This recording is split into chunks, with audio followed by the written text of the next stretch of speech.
Hey friends, welcome back to Crusty Cranks, where we paint baits and make lures. And today I'm going to do a shad pattern for JJD Custom Lures. And we're doing a little lure trade. He sent me two really nice lures. I'll probably show them to you at the end of the video. Excuse me. And he wanted a shad pattern. So yeah, we're going to do a little cool little shad pattern I like to do. And I sold a bunch of these at the last vendor event I did. So the colors we're going to use today is Wicked Aluminum. And we're going to be using this Folkart color shift. You know, I used the flash green last video in the balsa bait paint. So on this one, we're going to use this color shift, and it's Blue Violet Flash with Blue Violet Brilliant. And then we're going to hit the top with some pearlized black. We're going to put a little red on the chin. This is Crimson Red, Wicked Crimson Red. And then we're going to hit that pearl black with just a little bit of Vallejo, just because it's like Frank's red hot sauce, you know. You got to put that shit on everything. All right, so yeah, it's some cool stuff, and people really like it on the baits. When I go to sell them and people look at them, they're like, man, that color shift's cool.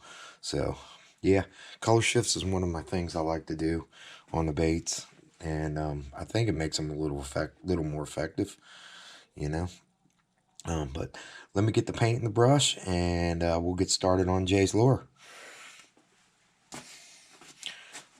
All right, so first we're going to use a little bit of Wicked Aluminum just to give it a little more silvery flash under that violet flash. And we're going to put a little bit of aluminum in here. It's not going to take much, and I'm going to put just one drop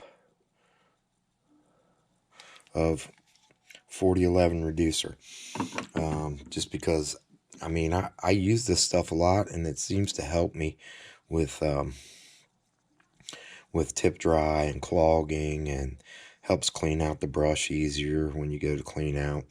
You just don't want to go crazy with it, because it will affect your paint. And yeah, so let's get some silver on this guy.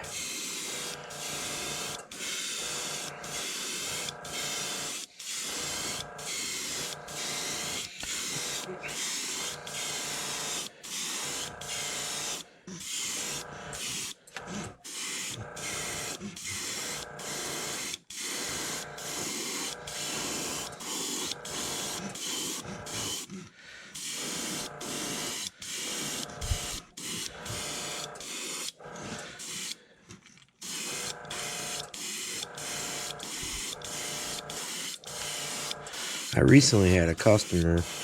He was down here looking at lures and stuff, and he seen this on a little popper I did, and he says, "Man, will you paint me a lure with that color on it," and which was this aluminum? And he said, "Nothing else. I just want that aluminum on there, and then a nice bright red eye." And I was like, And this stuff is really cool. It's got, as far as like the pearlized silver, this has got a little bit more of a metallic look to it, I think. I don't know. Let me know in the comments if you guys used this before, what you think of it. Like I said, it's probably a little closest to chrome as you could get. But yeah, he wanted a lure just with that on it. And I was like, yeah, no problem. So whipped him one up, put a red eye on it, and it really turned out pretty cool. Once the epoxy's on it, it's kind of got this sparkly look to it. So yeah, pretty cool stuff. All right, let me clean this aluminum out, and we'll move on, and I'll show you the color shift mix. All right, we're going to take the color shift. Now, I know there's some bait painters out there that say you don't need to use a reducer. But with this, these Folkart paints, you can use water. And I've said this in my last video. If you watch the balsa bait video where I did the green. You can use water with these Folkart paints, and I know there's guys that just use water, and that's cool. You know, I'm not saying it's wrong. It's definitely not wrong, because when I paint my wood carvings, I use water to thin them down. This stuff is so thick, but what I found is that a lot of times when you're using water and it starts to dry a little bit on you, maybe you're painting a bunch of baits or something. I know especially if it's been on the side bowls of your brush for a while, it freaking flakes up. And those flakes in there, little tiny flakes, will clog up your brush and cause you to have a nightmare. So I started using reducer instead of water, and what I found out is that it seems like the reducer doesn't dry as fast. Now, you know, if you're wanting it to dry fast on your baits,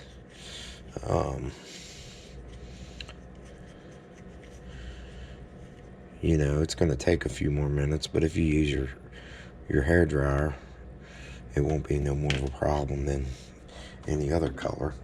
But what I've also found is that when it does dry, it doesn't look as chalky. It's the one thing about the Folkart paints, I think. It gives them a chalky look. I don't know. I could be crazy or whatever, but that's just what I found out. Alright, so let me turn this down a little bit. I don't need to blast it too much. Alright, now I'm going to put a little bit of this just to give it that little violet flash.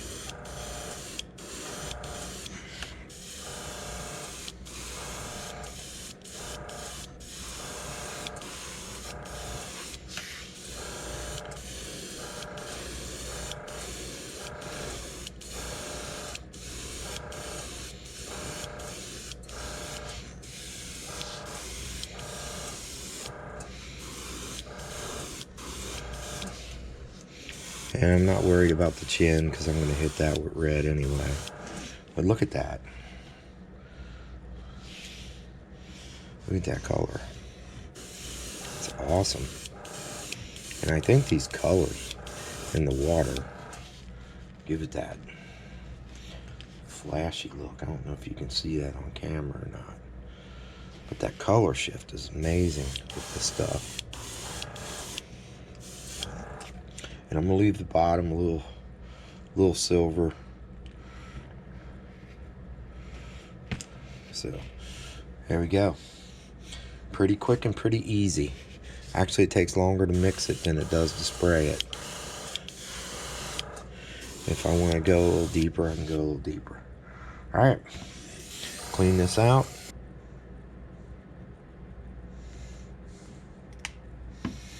Alright, next color is pearlized black.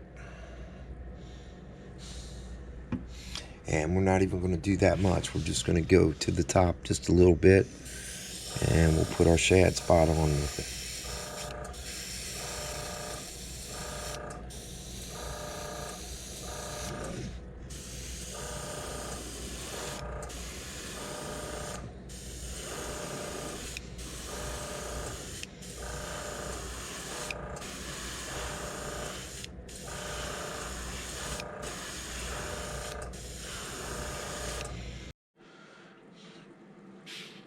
Alright, I'm going to put a little red on his chin.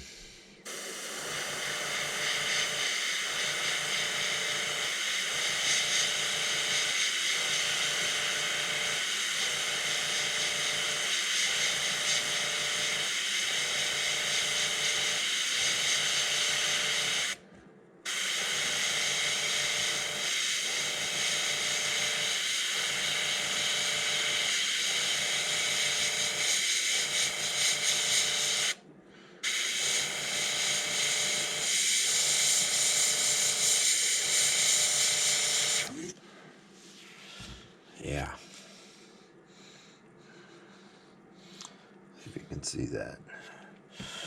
All right, one thing to do, put the color shift on his back, and yeah. I think I'm going to bring that silver back in and come just up a little bit more on the belly. So yeah, let's do that.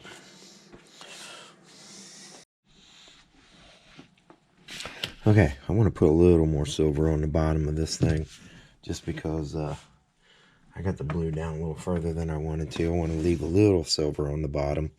And so I just had red in the brush. I can't remember if I've said this before in a video or not, but sometimes I repeat myself. And these are just little tips that I use. So I had red in my brush and then going to silver. If I was to hit this, if I was to throw that silver in there without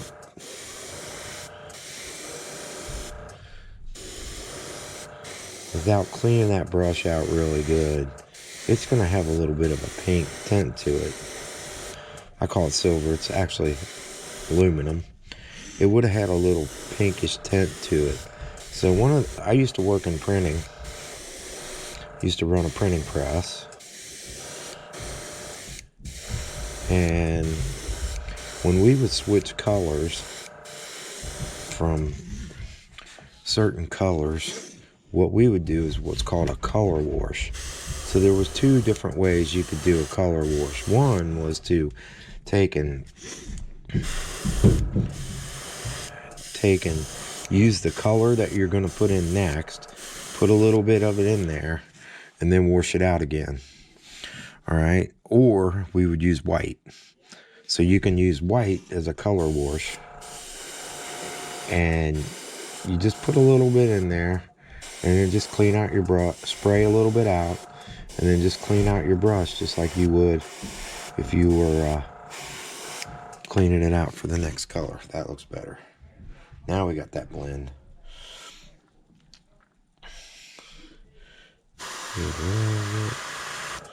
On the fin, on the gill.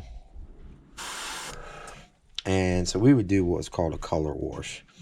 And then that way when we went to our next color, we knew that everything was clean and you wouldn't see any leftover color. So that's just a little tip. And I always do that whenever I'm switching from a light color to a darker color, or from a darker color back to a light color, then I'll always go back in and do a little color wash, and then that way my colors don't get contaminated and they come out the color that I want. So all right, last thing we got to do is put the Vallejo on there. So let me do that real quick, and then we'll put some eyes on it, and I'll get it epoxied, and then I'll show you what the final lure looks like.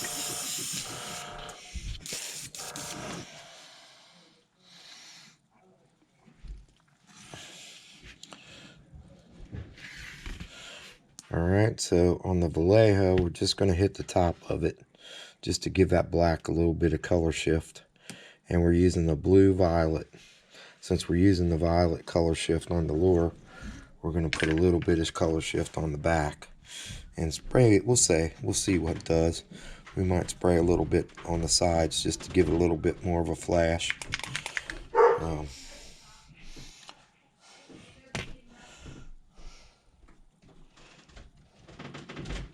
There again, since I had silver in there, I don't have to worry too much about it being contaminated.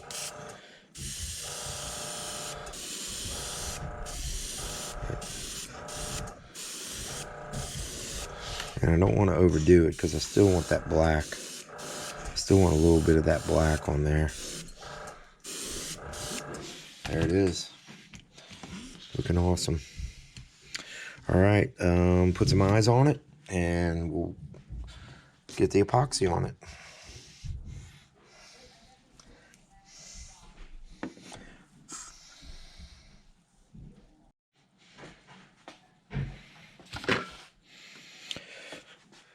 Okay, for eyes, we're going to go with these silver eyes. I just think the silver eyes look great on these shads.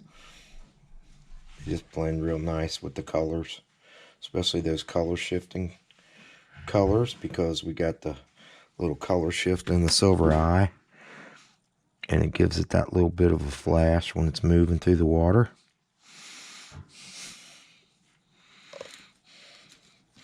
And I just think they complement the shad pattern. They just stand out really well.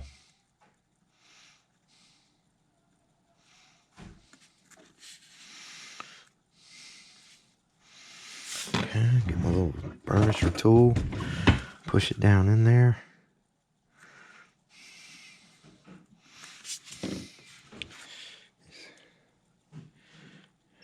Just goes with it.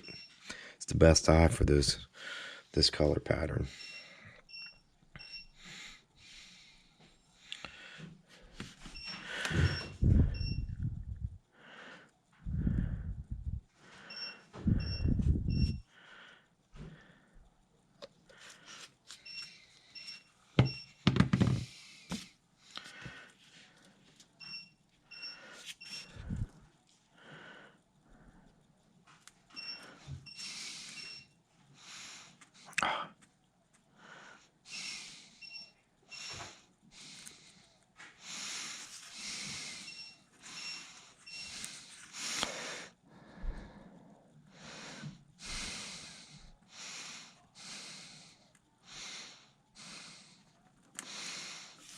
That was a struggle.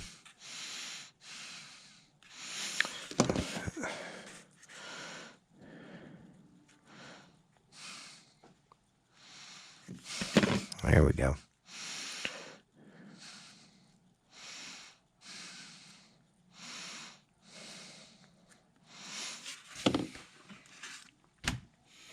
There we go. Well, try not to beat it up too bad. Alright. Let's get some epoxy on it, and I'll bring you back when we're all epoxied up. Okay, friends, we're back with the finished lure for Jay. Alright. Yeah, it's pretty flashy. I think it's going to catch him some fish. It was a fun lure to do. I'd never played with that color shift before, but it was pretty cool. So yeah, the colors we used on this lure was Wicked Aluminum, and we used the Folkart color shift, Blue Violet Flash. Then we tinted the top of it with a little bit of black, opaque black, and the shad spot was black. And then on the chin we used Wicked Crimson Red.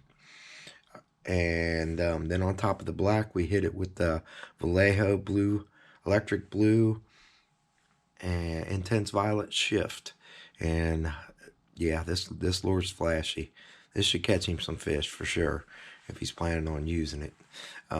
So yeah, it was a fun lure. I enjoyed doing lure trades. So if you're a bait company and you want to get your sticker on my board and you want to trade a lure, just hit me up on email or on Facebook Messenger at Crusty Cranks, and yeah, we'll get a lure trade going and get your sticker on the board. I don't always put the board up, but when I do a lure trade from now on, I'm gonna use the board in the background. Weather's a little rough today, so we've had bad weather for the last few days, so I ain't been able to get outside. So we're going to use the lure, the board, and get your lure in here to me, and get your sticker in here if you got a sticker, or if you don't want to do sticker and you just want to do a lure trade, hit me up and we'll make a lure trade. So yeah, and Jay, I'm getting this in the mail to you, and I appreciate all the subscribers. We're nearing 1,000, so you guys, if you haven't subscribed, hit that subscribe button, ring that notification bell so you get notified when we put up the next video. And always remember, stay crusty, my friends.